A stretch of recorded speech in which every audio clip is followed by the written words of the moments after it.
ಮರಳಿ ಬೆಳೆಯನ್ನು ಹಾಕಿ ಮಳೆ ಇಲ್ಲದೆ ಚಿಂತೆ ಮಾಡುತ್ತಿದ್ದಾನೆ. ಈ ವರ್ಷ ಆದ್ರೂ ಈ ಊರಿಗೆ ಮಳೆ ಬರೋ ಹಾಗೆ ದಯ ತೋರಿಸಿ ತಂದೆ. ಈ ಬಡವರ ಜನ ಅದನ್ನೇ ನಂಬಿಕೊಂಡು ಬದುಕುತ್ತಿದ್ದಾರೆ. ಹಾಗಿದ್ದ ಮೇಲೆ ನೀನು ನಮ್ಮಂಥ ಬಡವರಿಗೆ ಆಶೀರ್ವಾದ ಮಾಡಲೇಬೇಕಲ್ಲಪ್ಪ.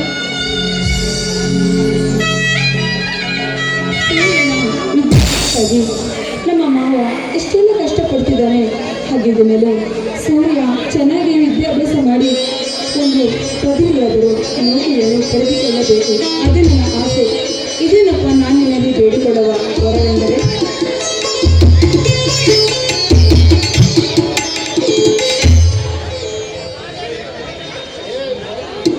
ಸೌಮ್ಯ, ಆ ದೇವರಲ್ಲಿ ಏನೆಂದು ಬೇಡಿಕೊಂಡೆ ಅಮ್ಮ? ದರ್ಪ ದೌರ್ಜನ್ಯದಿಂದ ತುಂಬಿ ಕಾಡುತ್ತಿರುವ ಈ ಶ್ರೀಮಂತರ ಮಧ್ಯೆ ನಮ್ಮ ಸೂರ್ಯ ಸಿಂಹದ ಮರಿಯಾಗಿ ಅವರ ರಕ್ತ ಕುಡಿಯಲಿ ಎಂದು ಬೇಡಿಕೊಂಡೆ ನನ್ನ ಸೊಸೆ. ನೋಡಿ ಮಾವ, ಆ ಸಿರಿವಂತರ ಸಹಸ ನಮಗೇಕೆ? ನೋಡಿ, ನಾವು ಬೆಸ್ಟಿಗಳು ಬಡವರಲ್ಲವೇ? ನಮ್ಮ ಪಾಡಿಗೆ ನಾವು ಇರೋದೇ ಒಳ್ಳೆಯದು. ಅದೇ ಆ ದೇವರಲ್ಲಿ ಬೇಡಿಕೊಂಡಿದ್ದೀವಿ. ಸೌಮ್ಯ, ನೀನು ಹೇಳುವ ಮಾತು 100ಕ್ಕೆ 100 ಸತ್ಯ. ಈ ಸಮಾಜದಲ್ಲಿ ಬಡವರ ರಕ್ತವನ್ನು ಹೀರಿ ಶ್ರೀಮಂತಿಕೆಯ ಪಟ್ಟವನ್ನು ಕಟ್ಟಿಕೊಳ್ಳುತ್ತಾರೆ ಈ ಭಕ್ತ ಸಮಾಜದ ಶ್ರೀಮಂತರು. ಕುಡಿಯುವ ನೀರಿಗೆ ಜಾತಿ ಇಲ್ಲ, ಬೀಸುವ ತಂಗಾಳಿಗೆ ಜಾತಿ ಇಲ್ಲ, ತಿನ್ನುವ ಅನ್ನಕ್ಕೆ ಜಾತಿ ಇಲ್ಲ, ಸುಡುವ ಬೆಂಕಿಗೆ ಜಾತಿ ಇಲ್ಲ. ಜಾತಿ ಎನ್ನುವ ಮೂಲ ಮೂಲಭೂತ ಈ ಸಮಾಜದ ಮನುಷ್ಯರ ವ್ಯಕ್ತಿತ್ವವನ್ನೇ ಸರ್ವನಾಶ ಮಾಡಿದೆ. ಅಲ್ಲಿ ಈ ಸಮಾಜದಲ್ಲಿ ಬಡವರಿಗೆ ನೆಲೆ ಎಲ್ಲಿದೆ ಸೌಮ್ಯ? ಅಪ್ಪಾಜಿ, ನಮಗೆ ಯಾಕೆ ಬೇಕು ಆ ಶ್ರೀಮಂತರ ಸವಾಸ? ಮುರಳಿ, ಧನವಂತ ಗುಣವಂತನನ್ನು ಸಮಾಧಿ ಮಾಡುತ್ತಾನೆ. ಅದೇ ಗುಣವಂತ ಧನವಂತನ ವಿರುದ್ಧ ಎದ್ದು ನಿಂತರೆ, ಸಿಂಹದ ಮರಿಯಾಗಿ ನಿಂತರೆ, ಇಡೀ ಈ ದರ್ಪ ದೌರ್ಜನ್ಯದಿಂದ ತುಂಬಿ ತುಳುಕಾಡುತ್ತಿರುವ ಶ್ರೀಮಂತರನ್ನು ನೆಲ ಸಮಾಧಿ ಮಾಡಬಹುದು. ಹೌದು ಅಪ್ಪಾಜಿ, ನಿಮ್ಮ ಮಾತಿನ ನಿಜ. ಆದರೆ ದೇವರಂತ ಅಣ್ಣನಿರುವಾಗ ನಿನಗೇಕಪ್ಪ?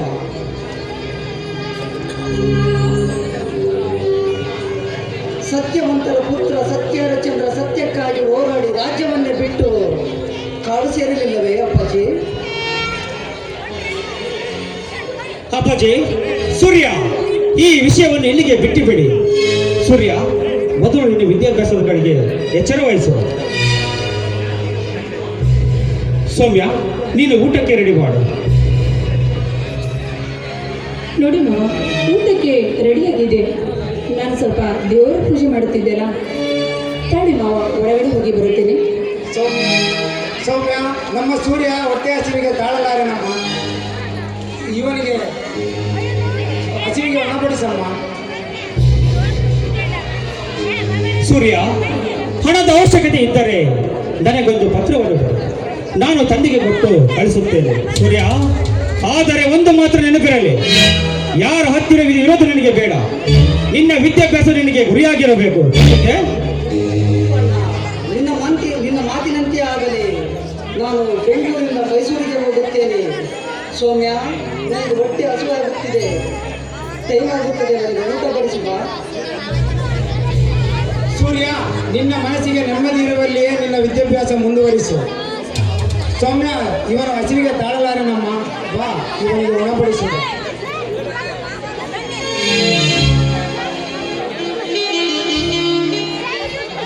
ನೋಡಿ ಮಾವ, ಊಟಕ್ಕೆ ಎಲ್ಲ ರೆಡಿಯಾಗಿದೆ. ನೀವೆಲ್ಲ ಊಟ ಮಾಡಿ ತೋಟದ ಕಡೆಗೆ ಹೋಗಬಹುದು. ಬನ್ನಿ, ಊಟ ಮಾಡಿರಂತೆ.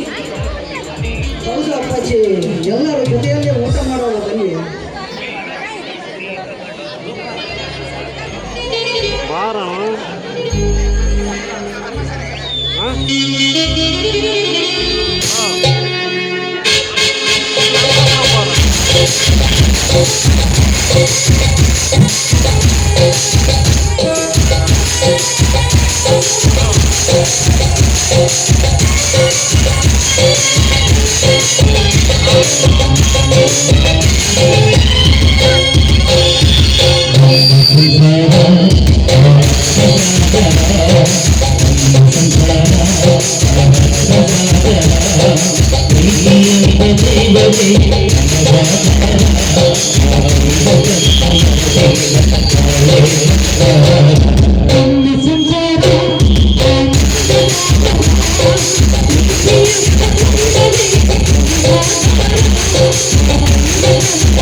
ಸೌಮ್ಯ.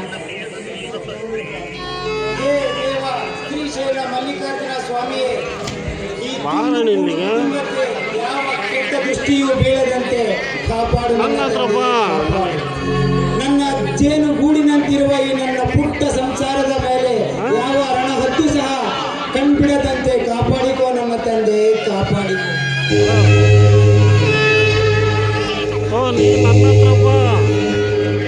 ಸೌಮ್ಯ, ನಾನು ತೋಟದ ಕಡೆ ಹೋಗಿ ಬರುತ್ತೇನೆ.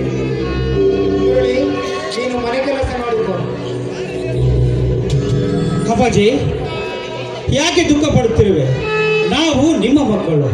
ನಮಗೆ ಧೈರ್ಯ ಹೇಳುವುದನ್ನು ಬಿಟ್ಟು ನೀವೇ ಕಣ್ಣೀರು ಸುರಿಸುತ್ತಾ ನಿಂತರೆ ನಮ್ಮ ಗತಿ ಏನಪ್ಪಾಜಿ? ನೀವೇ ಹೇಳು.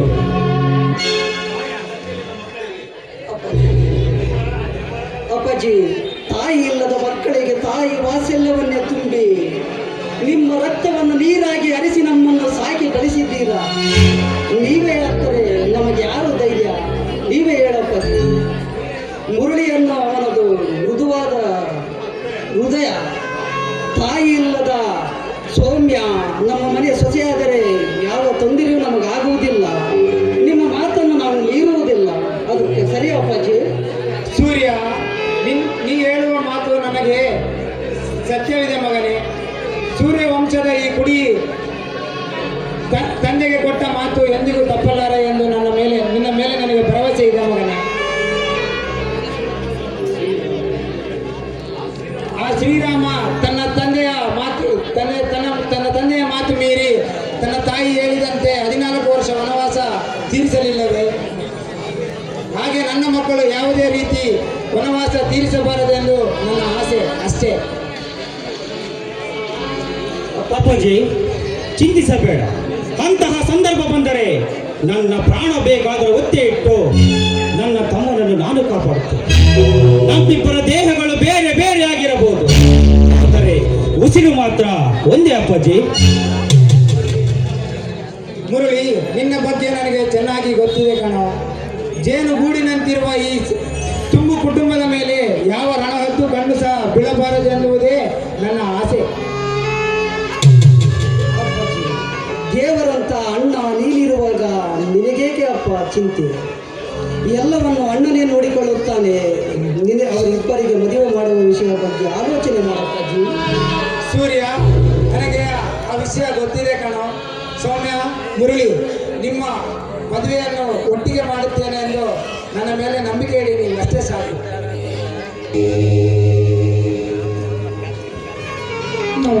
ನೋಡಿ, ನಿಮ್ಮ ಮೇಲೇನೆ ಈ ಮನೆಯ ಜವಾಬ್ದಾರಿ ಇದೆ. ಹಾಗಿದ್ದ ಮೇಲೆ ನಿಮ್ಮ ಮಾರ್ಗದರ್ಶನವನ್ನು ಬಿಟ್ಟು ಯಾರು ಕೂಡ ನಿಮ್ಮ ಮಾತನ್ನು ತೆಗೆದುಕೊಳ್ಳಿಲ್ಲ.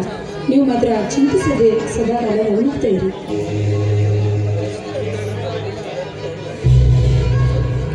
ಸೂರ್ಯ, ನಿನಗೆ ಸಮಯ ಆಯಿತು, ಬ್ಯಾಗ್ ತೆಗೆದುಕೊಳ್ಳಪ್ಪ. ಅಪ್ಪಾಜಿ, ಅಣ್ಣ, ಸೌಮ್ಯ, ನಾನು ಬರುವೆ.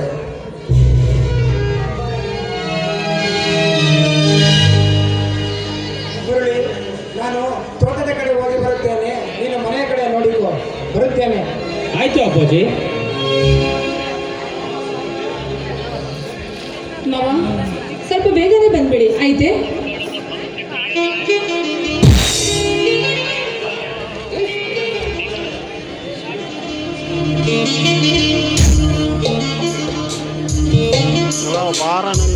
ಸೌಮ್ಯ, ನನ್ನ ತಮ್ಮ ವಿದ್ಯಾಭ್ಯಾಸವನ್ನು ಮುಗಿಸಿ ಈ ಸಮಾಜದಲ್ಲಿ ಒಬ್ಬ ಗಣ್ಯ ವ್ಯಕ್ತಿ ಆದರೆ ನನ್ನಷ್ಟು ಸಂತೋಷ ಪಡುವವರು ಈ ಪ್ರಪಂಚದಲ್ಲಿ ಯಾರಿಲ್ಲ ಸೌಮ್ಯ. ಹೌದು ಮುರಳಿ, ನೋಡಿ, ನಮ್ಮ ಸೂರ್ಯ ತುಂಬಾ ಬುದ್ಧಿವಂತ. ಅವನು ನಮ್ಮ ನಂಬಿಕೆಗೆ ಯಾವತ್ತೂ ಧಕ್ಕೆ ಬರುವಂತ ಕೆಲಸ ಮಾಡೋದಿಲ್ಲ. ಅವನು ಚೆನ್ನಾಗಿ ವಿದ್ಯಾಭ್ಯಾಸ ಮಾಡಿ ಓದಿ ಹೋಗ್ತಾನೆ. ಆ ನಂಬಿಕೆ ನಮಗಿದೆ ಮುರಳಿ. ಸೌಮ್ಯ, ನಿನ್ನನ್ನು ನೋಡುತ್ತಿದ್ದರೆ ಈ ಬಡವನ ಬಾಳಿಗೆ ಒಲಿದು ಬಂದ ಬಂಗಾರದ ಕಳಶನಿ. ಹೀಗೆ ನೋಡುತ್ತಾ ನಿಂತಾಗ ಈ ಭೂತಾಯಿಯ ಮಡಿಲಲ್ಲಿ ನಿನ್ನ ಪ್ರೇಯಸಿಯ ಚಿತ್ತಾರವನ್ನು ಸವಿ ಎಂದು ಹೇಳುತ್ತಾನೆ ಆ ನಿನ್ನ ದೇವರು ಸೌಮ್ಯ. ನೋಡಿ ಮಾವ, ಮಾತಿನಲ್ಲಿ ನೀವು ನನ್ನನ್ನು ಮರಳು ಮಾಡಬೇಡಿ. ಈಗ ಮಾವನವರು ತೋಟಕ್ಕೆ ಹೋಗಿದ್ದಾರೆ, ಅವರಿಗೆ ಮಧ್ಯಾಹ್ನದ ಊಟದ ವ್ಯವಸ್ಥೆ ಮಾಡಬೇಕು. ನೀವು ಹೊರಡಿ ಮಾವ. ಹೇ ಚಿನ್ನ, ನಿನ್ನ ಮಾವ ಈಗ ತಾನೇ ಊಟ ಮಾಡಿಕೊಂಡು ಹೋಗಿದ್ದಾರೆ. ಸೌಮ್ಯ, ಅಲ್ಲಿ ಬಾ ನೆತ್ತರದಲ್ಲಿ ಕಾಣುವ ಗಿರಿ ಶಿಖರದ ಮೇಲೆ ಹರಳಿ ನಿಂತ ಪ್ರೇಮ ಪುಷ್ಪ ನೀನು.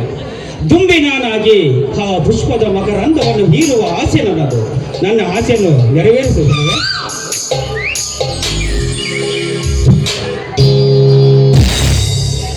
ನೋಡಿ ಮಾವ, ಸೂರ್ಯನ ವಿದ್ಯಾಭ್ಯಾಸಕ್ಕೆ ನೀವು ಹಣವನ್ನು ರೆಡಿ ಮಾಡಿದ್ದೀರ ತಾನೆ? ಸೌಮ್ಯ, ನನ್ನ ತಮ್ಮನೇ ನನ್ನ ಪ್ರಾಣ. ಅವನಿಗೋಸ್ಕರ ಈ ಆಸ್ತಿ ಮನೆ ಎಲ್ಲ ಬೇಕಾದರೂ ಬರೆದು ಕೊಟ್ಟು ಅವನ ವಿದ್ಯಾಭ್ಯಾಸವೇ ನನಗೆ ಮುಖ್ಯ. ನೋಡಿ ಮಾವ, ನಾವು ಬೇರೆಯವರ ಮನೆಗೆ ಕಸ ಮುಸ್ರೆ ಆದರೂ ಮಾಡಿ ನಾವು ಸಾಕಷ್ಟು ಕಷ್ಟಪಡೋಣ. ಆದರೆ ಸೂರ್ಯನ ವಿದ್ಯಾಭ್ಯಾಸ ಮಾತ್ರ ಎಂದಿಗೂ ನಿಲ್ಲಿಸೋದು ಬೇಡ. ಅವನಿಗೆ ಟೈಮಿಗೆ ತಕ್ಕಂತೆ ಹಣವನ್ನು ನಾವು ಕಳಿಸೋಣ ಮಾವ, ಆಯಿತೆ? ಸೌಮ್ಯ, ನಿನ್ನಂತ ಹೃದಯವಂತೆ ಗುಣವಂತೆ ಈ ಪ್ರಪಂಚದಲ್ಲಿ ಯಾರಿದ್ದಾರೆ? ನನ್ನ ತಂದೆ ಆಸೆಯಂತೆ ನಮ್ಮ ಸೂರ್ಯ ಒಬ್ಬ ವಿದ್ಯಾವಂತನಾದರೆ ಅಷ್ಟೇ ಸಾಕು. ಹೌದು ಮುರಳಿ, ನೋಡಿ, ನಮ್ಮ ಆಸೆಯಂತೆ ನಮ್ಮ ಸೂರ್ಯ ಒಬ್ಬ ವಿದ್ಯಾವಂತನಾಗಿ ದೊಡ್ಡ ಅಧಿಕಾರದಲ್ಲಿ ಇದ್ದಿರ್ತಾನೆ. ಆ ಆಸೆ ನನಗಿದೆ, ಆ ನಂಬಿಕೆ ಕೂಡ ನನಗಿದೆ ಮುರಳಿ. ಸೌಮ್ಯ, ನನ್ನ ಹೃದಯದ ಯಜಮಾನಿ ನೀನು. ನಿನ್ನಂತ ಗುಣವತೆ ನನ್ನ ಹೃದಯದಲ್ಲಿ ಜಾಗ ಕೊಟ್ಟಿದ್ದಕ್ಕೆ ಸಾರ್ಥಕವಾಯಿತು. ಮಾವ, ನಾನು ಯಾರು? ರಾಜೇಂದ್ರನ ಸೊಸೆ ಅಲ್ಲವೇ? ಹಾಗಿದ್ದ ಮೇಲೆ ನನ್ನ ಮಾವನ ಮಾತು ತಗ್ಗಕ್ಕಾಗುತ್ತಾ? ನಾನು ಎಂದಿದ್ರೂ ನಿಮ್ಮವಳೆ, ನಾನು ನಿಮಗೆ ಮದುವೆ ಆಗೋಳು. ಸೌಮ್ಯ, ಅಲ್ಲಿ ನೋಡು, ಕುಹು ಎಂದು ಕೂಗುವ ಕೋಗಿಲೆಯ ನಾದ, ಜುಳು ಜುಳು ಎಂದು ಹರಿಯುವ ಜಲಪಾತ, ಆ ಬಾನಲ್ಲಿ ಚಲಿಸುವ ಮೋಡಕ್ಕೆ ಗಾಳಿಯ ಜೀವ, ಪ್ರೀತಿಸುವ ನನ್ನ ಹೃದಯಕ್ಕೆ ನೀನೇ ಜೀವ. ಇದೇ ಸಂತೋಷದಲ್ಲಿ ಆಡುವಯ ಒಂದು ಪ್ರೇಮ ಗೀತೆ.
My name is Okay.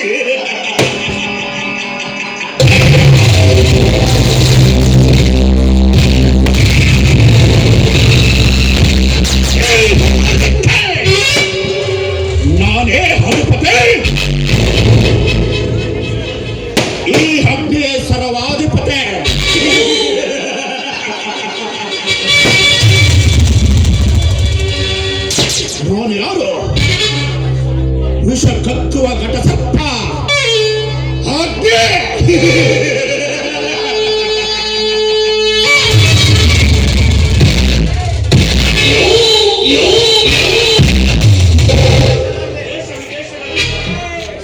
ದೇಶ ವಿದೇಶದಲ್ಲಿ ಹೊಂಡಲು ಡಾನ್ನಾಗಿ ಮೆರೆಯುತ್ತಿರುವ ಈ ಅಗ್ನಿ, ಈ ಹಳ್ಳಿಯ ಪ್ರಯಾಣ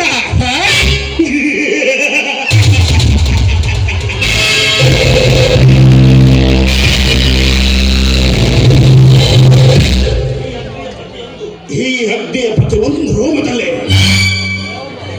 ಅಡಗಿದೆ ಪ್ರಳಯ ಪಕ್ಷಿಗಳ ಚಿಲಿಪಿಲಿ ಕಲರವ.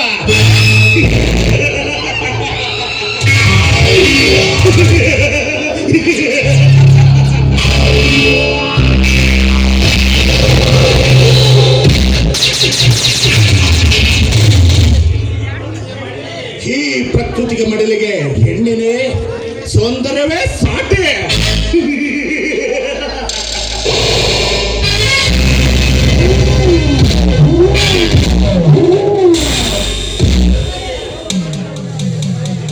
ಧನವಂತರಿಗೆ ಧನರಾಜನಾದ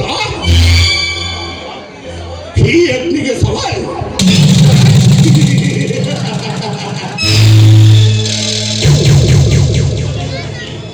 ಒಂದೇ ಕುಟುಂಬದಲ್ಲಿ ಹುಟ್ಟು ಜೀವಕ್ಕೆ ಜೀವ ಕೊಡುವ ಅಣ್ಣ ತಮ್ಮಂದರು ಇರುತ್ತಾರೆ.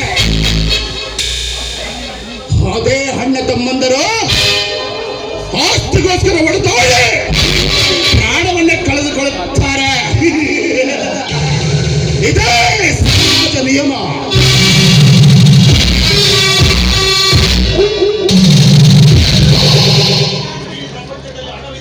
ಈ ಪ್ರಪಂಚದಲ್ಲಿ ಹಣವಿದ್ದರೆ ಏನ್ ಬೇಕಾದರೂ ಸಾಧಿಸಬಹುದು.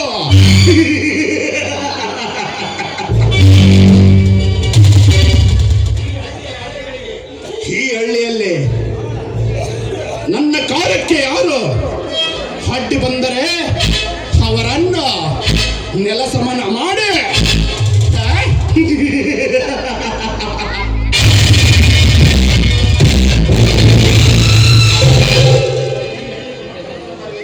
ಈ ಹಳ್ಳಿಗೆ ಮೊಟ್ಟ ಮೊದಲ ಬಾರಿಗೆ ಕಾಲಿಡ್ತಾ ಇದ್ದೇನೆ. ಯಾರ ಪರಿಚಯ ಸಿಗುತ್ತದೆ ಕಾದು ನೋಡುತ್ತೇನೆ.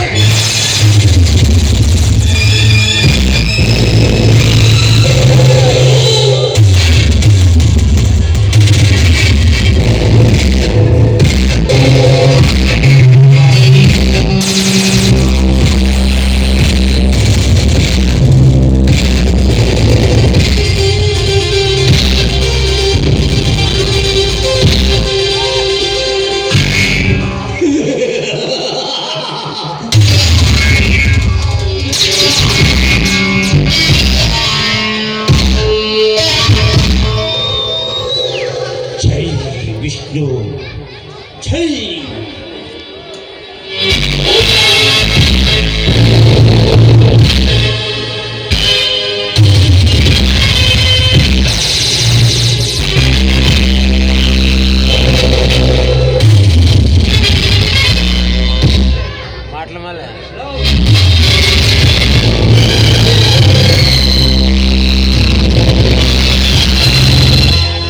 ವಂಚನ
ನಿಲ್ಲು ಬಾರೆ, ಯಾರು ನೀನು? ಈ ಊರಿನಲ್ಲಿ ಅಗರ್ಭ ಶ್ರೀಮಂತರು ಯಾರು? ಅವರ ಬಗ್ಗೆ ಸ್ವಲ್ಪ ಹೇಳುವೆಯಾ?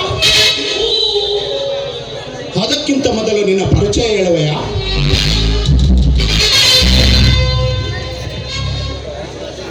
ನೋಡಿ, ನಾನು ಯಾರಂತ ಈ ಊರಿನ ಸುತ್ತ ಹಳ್ಳಿಗಳ ಹಳ್ಳಿಗೆ ಗೊತ್ತಿದೆ. ಅವರನ್ನು ಕೇಳಿಕೊಳ್ಳಬಹುದಲ್ಲವೇ? ನೋಡಿ, ಸುಮ್ಮನೆ ದಾರಿ ಬಿಡಿ.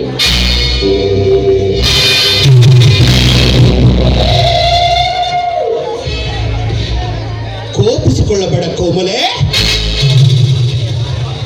ನಾನು ಈ ಊರಿನಲ್ಲಿ ಅಗರ್ಭ ಶ್ರೀಮಂತರನ್ನು ಕಾಡಕ್ಕೆ ಬಂದಿದ್ದೇನೆ. ಅವರ ಸ್ವಲ್ಪ ಹೇಳುವೆಯಾ? ಅದಕ್ಕಾಗಿ ದೇಶದ ವಿದೇಶದಿಂದ ಬಂದಿರುವೇನೆ.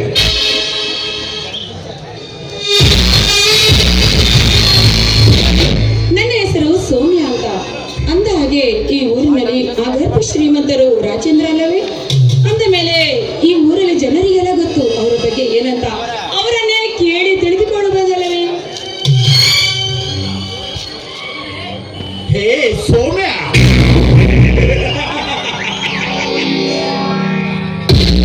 ಹೆಸರಿಗೆ ತಕ್ಕ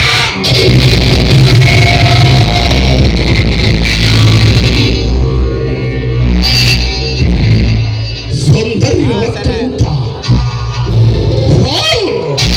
ವಾಟ್ ಎ ಬ್ಯೂಟಿಫುಲ್ ಫಿಗರ್.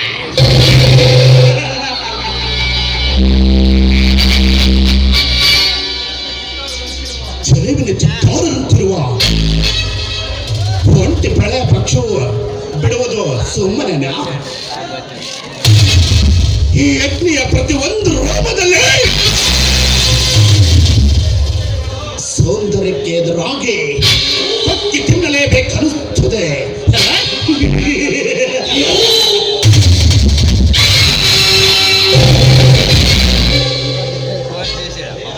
ನೋಡು, ಏ ಅಗ್ನಿ, ವಿದೇಶದಲ್ಲಿ ಹಣಕ್ಕಾಗಿ ತನ್ನ ಸೆರಗನ್ನು ಆಸೆಕೊಂಡು ಸುಳ್ಳರೆ ಎಷ್ಟು ಇಲ್ಲ.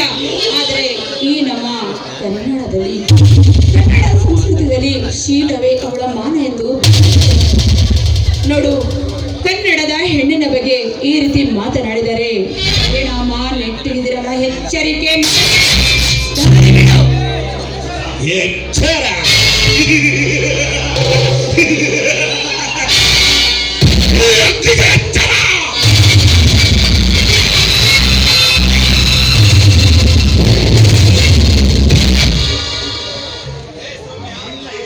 ಲೇ ಸೌಮ್ಯ, ನಿನ್ನ ಹೆಜ್ಜೆಯ ಶಬ್ದಕ್ಕೆ ಸಾವಿರಾರು ಹೆಣ್ಣುಗಳು ಸಾಲಾಗಿ ನಿಲ್ಲಿಸಲು ಸಾಧ್ಯವಾಗಲಾರದು.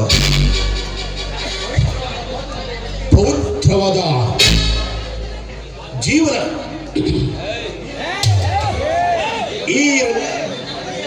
ಈ ಅಗ್ನಿಯ ರೋಷಕ್ಕೆ ಸಿಲುಕಿ ಸುತ್ತು ಭಸ್ಮವಾಗಬೇಡ. ನೀನು ಬಂದರೆ ಸರಿ, ಇಲ್ಲ ಹೋದರೆ ಪರಿಣಾಮ ನೆಟ್ಟಿಗಿರಲ್ಲ. ಮುಚ್ಚ ಬಾಯಿ ಕಾಮುಕ, ನಿಂತು ಮಾತನಾಡು. ನಿನ್ ಕರೆದ ತಕ್ಷಣ ಬಂದು ಸೆರಗಾಸುವುದಕ್ಕೆ ನನಗೇನು ಬೀದಿ ಸೂಳೆ ಅಂತ ಅನ್ಕೊಳ್ಬೇಡ. ಒಳ್ಳೆ ಮಾತಿನಿಂದ ಹೇಳ್ತೇನೆ, ಇಲ್ಲಿಂದ ಹೊರಟೋಗು. ನೋಡು, ಒಳ್ಳೆ ಮಾತಿನಿಂದ ಹೇಳ್ತೇನೆ, ದಾರಿ ಬಿಡೋ ಮಗನೇ. ಅವಮಾನ.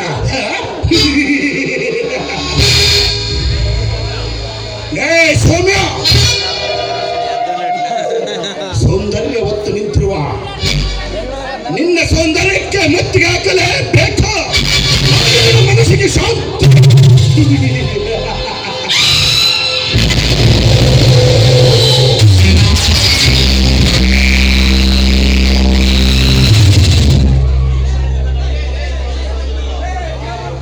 ಈ ಸಮಯದಲ್ಲಿ ನನ್ನಿಂದ ತಪ್ಪಿಸಿಕೊಳ್ಳಲು ಸಾಧ್ಯವಿಲ್ಲ. ಆ ಯಮನ ಬಂದು ಕಾಪಾಡಿದರು. ಸುಮ್ಮನೆ ಬಿಡುವ ಮಾತೇ ಇಲ್ಲ.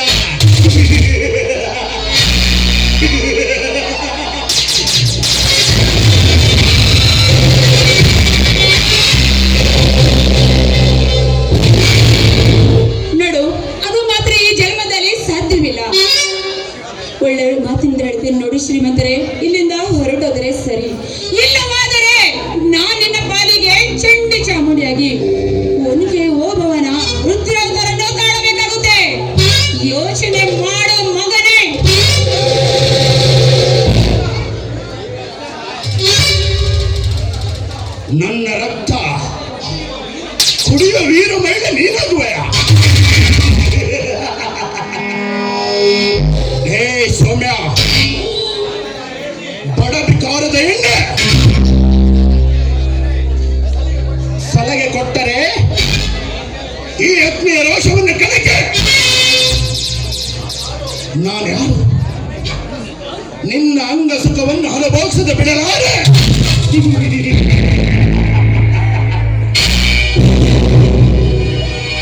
ಶ್ರೀಮಂತರೇ, ನಿಮ್ಮ ಕೈ ಮುಗಿದು ಬೇಡಿಕೊಳ್ಳುತ್ತೇನೆ, ನಮ್ಮಂತ ಬಡವರ ಮಾನವನ್ನು ಹಾಳು ಮಾಡಬೇಡಿ. ನೋಡಿ, ನಮ್ಮಂತ ಬಡವರಿಗೆ ಮಾನವೇ ಹೆಚ್ಚು. ಮಾನಕ್ಕಾಗಿ ಪ್ರಾಣವನ್ನು ಬಿಡುತ್ತೇನೆ, ಆದರೆ ಈ ಮಾನವನ್ನು ಕಳೆದುಕೊಂಡು ಬದುಕಲಾರೆ. ನಿಮ್ಮ ಕಾಲಿಗೆ ಬಿದ್ದು ಬೇಡಿಕೊಳ್ಳುತ್ತೇನೆ, ದಯವಿಟ್ಟು ಮಾನ ಮರ್ಯಾದೆ. ಏ ಸೌಮ್ಯ, ನಾನು ಹೇಳಿದಂತೆ ಕೇಳಿದರೆ ನಿನ್ನ ಮಾನ ಪ್ರಾಣ ಏನು ಧಕ್ಕೆ ಬರದಾಗಿ ನಾನು ನೋಡಿಕೊಳ್ಳುತ್ತೇನೆ. ನಿನಗೆ ಏನು ಬೇಕು ಕೇಳು, ನಾನು ಕೊಡುತ್ತೇನೆ.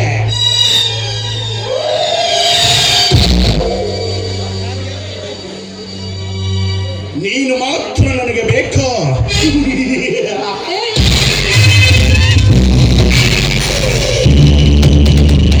ಮಾಡು. ನನ್ನ ಪ್ರಾಣ ಬೇಕಾದರೂ ಕಳೆದುಕೊಳ್ಳುತ್ತೇನೆ, ಆದರೆ ನನ್ನ ಶೀಲವನ್ನು ಕಳೆದುಕೊಂಡು ನಾನು ಮಾತ್ರ ಬದುಕಲಾರೆ. ನೋಡಿ, ನಿಮ್ಮ ಕೈ ಮುಗಿತೀನಿ, ಕೊನೆ ಪಕ್ಷ ನಿಮ್ಮ ಅಕ್ಕ ತಂಗಿಗೆ ಕೊಡುವ ಮಾನಾದರೂ ನನಗೆ ಕೊಟ್ಟು ಇಲ್ಲಿಂದ ಹೊರಟೋಗಿ ಇಲ್ಲಿಂದ.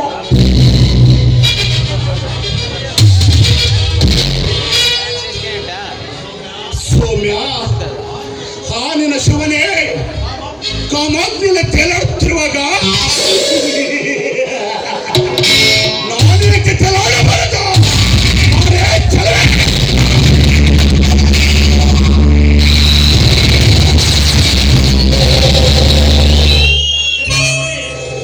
ರಾಕ್ಷಸ, ನೋಡು, ಇಷ್ಟೆಲ್ಲ ಅಂಗ್ಲಾಚಿ ಬೇಡಿಕೊಂಡರೂ ಸ್ವಲ್ಪ ಆದ್ರೂ ಕರುಣೆ ಇಲ್ಲಲ್ಲ ನಿನಗೆ, ಪಾಪಿ.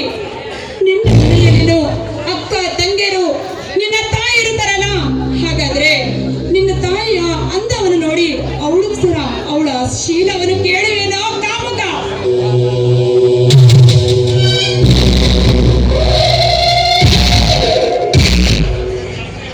ಲೇ ಸೌಮ್ಯ, ಈ ಅಗ್ನಿ ರೋಷವನ್ನು ಕೆಣಕಬೇಡ. ಮಾನವನಾಗಿರುವ ಈ ಅಗ್ನಿಯನ್ನು ರಚ್ಚಿಗೆ ಬಿಸಿಬಿಟ್ಟಿದೆಯಲ್ಲ, ನನ್ನ ಪಂಜರದಲ್ಲಿ ತಪ್ಪಿಸಿಕೊಳ್ಳುವುದು ಅಷ್ಟು ಸುಲಭ ಅಲ್ಲ ಕಣವೇ.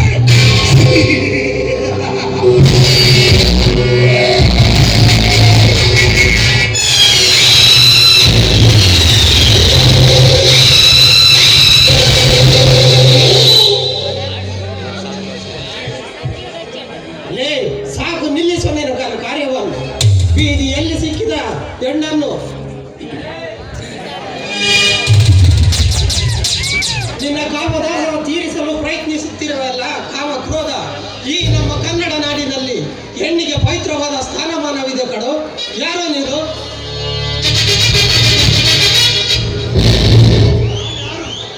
ನಾನು ಯಾರು?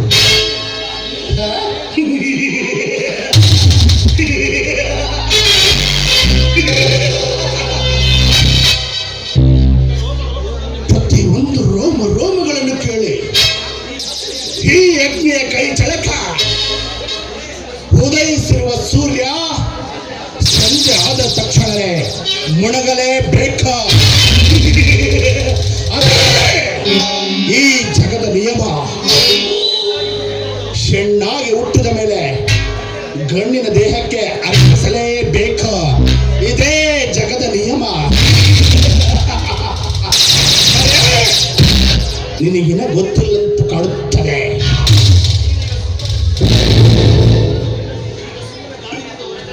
ಸುಮ್ಮನೆ ದಾರಿ ಇಟ್ಟು ಹೊರಟದೆ ಸರಿ, ಇಲ್ಲವಾದರೆ ಈ ಅಗ್ನಿಯ ಶಲತಕ್ಕೆ ಸಿಲುಕಿ ವಿಲವಿಲನೆ ಒತ್ತಾಳೆ.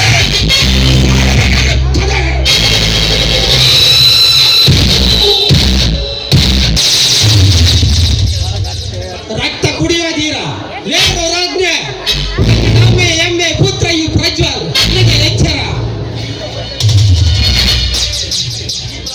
ಲೇ ರೋದಾಗ್ನಿ, ಜನನ ಮರಣ ಸಹಜ ಕಣೋ, ಅದನ್ನು ತಪ್ಪಿಸಲು ಯಾರಿಂದ ಸಾಧ್ಯವಿಲ್ಲ. ನಿನ್ನ ಬೆದರಿಕೆಗೆ ಎದುರುವ ಜೇಡಿನ ನಲ್ಲ ಕಣೋ. ಸುಮ್ಮನೆ ಈ ಹೆಣ್ಣನ್ನು ಇಲ್ಲೇ ಬಿಟ್ಟು ಹೋದರೆ ಸರಿ, ಇಲ್ಲದಿದ್ದರೆ ನಿನ್ನ ದೇಹದ ಮರಣ ಮೃದಾಂಗ ಇಲ್ಲೇ ನಡೆಯುತ್ತದೆ. ಎಚ್ಚರಿಕೆ.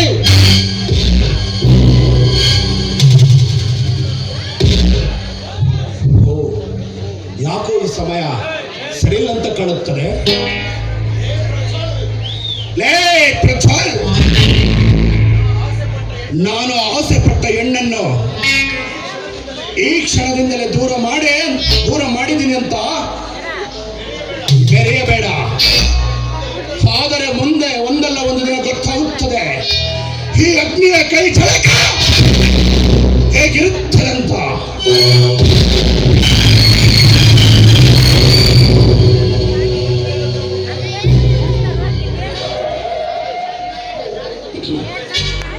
ಬರವೆ ಬರವೆ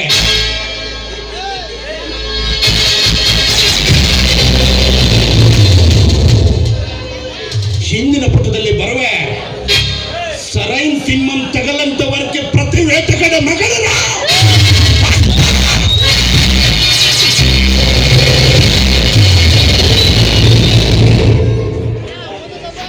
ಹೆಣ್ಮಕ್ಳು ಇಟ್ಕೊಳ್ಳೋ ಅರ್ಶಿನ ಕುಂಕುಮನ ಬಾಟ ಮಾಡ್ಕೊಂಡು ಬದುಕ್ತಾ ಇರೋರು ನಾವು.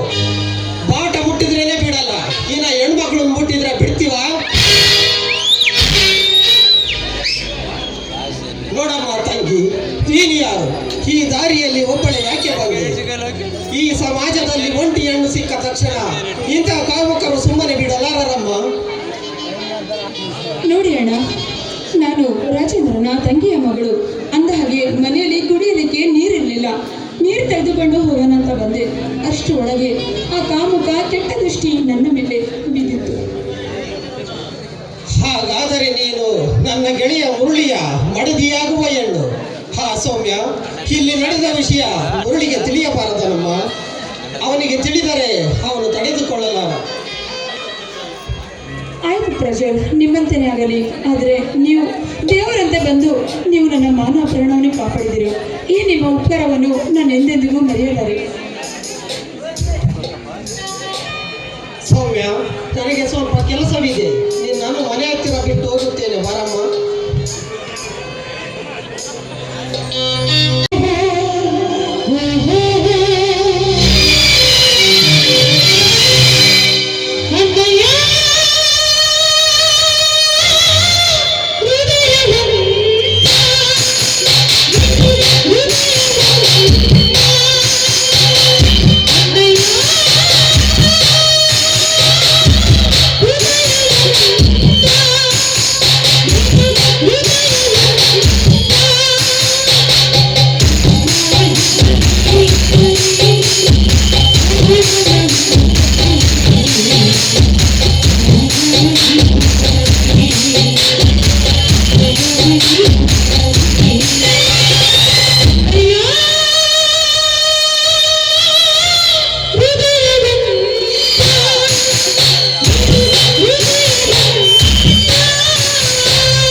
ಹಣವಿದ್ದರೆ ಏನು ಬೇಕಾದರೂ ಸಾಧಿಸಬಹುದು ಅನ್ಕೊಂಡಿದ್ದಾರೆ.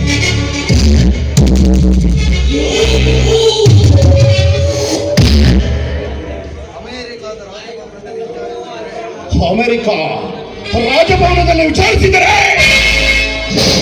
ನನ್ನ ಹೆಸರು ಹೇಳುತ್ತಾರೆ.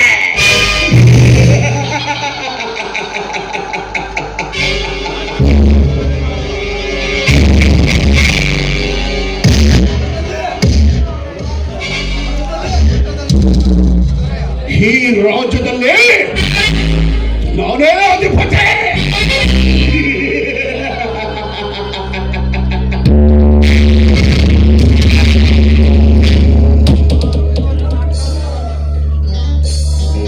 ರವಿವರ್ಮನ ಅಟ್ಟಹಾಸವನ್ನು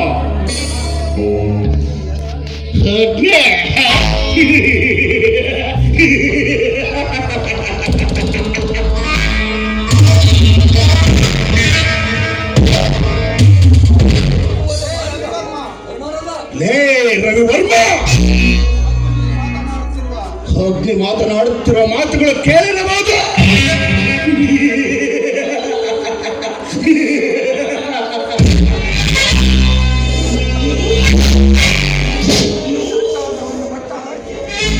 ನಿನ್ನ ಅಟ್ಟಹಾಸವನ್ನು ಮಟ್ಟ ಹಾಕಿ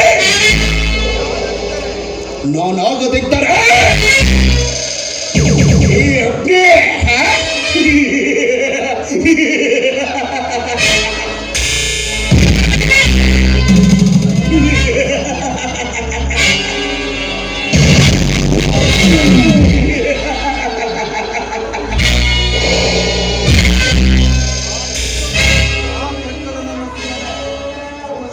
ಪ್ರಜ್ವಲನ್ನು ಸುಮ್ಮನೆ ಬಿಡುವ ಮಾತೇ ಇಲ್ಲ. ಈ ಅಗ್ನಿಯ ಚದುರಂಗದಾಟದಲ್ಲಿ ವಿಲವಿಲನೆ ಒಟ್ಟಾರೆ ಸಾಯಬೇಕ ಮಗಳೇ.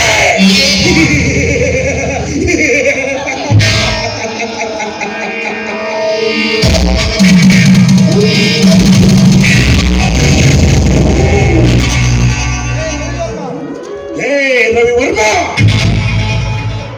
ನನ್ನ ಮನದಾಳದ ಪ್ರತಿಯೊಂದು ರೋಮ ರೋಮದಲ್ಲಿ ಅಡಗಿದೆ.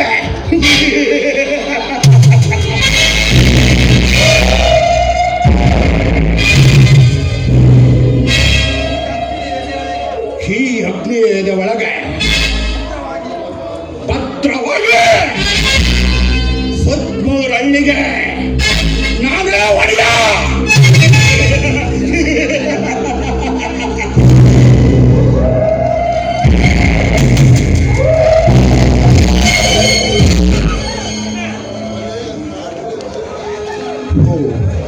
ಹೇಳಿದ ಕೆಲಸ ಏನಾಯಿತು?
ಕಪ್ಪು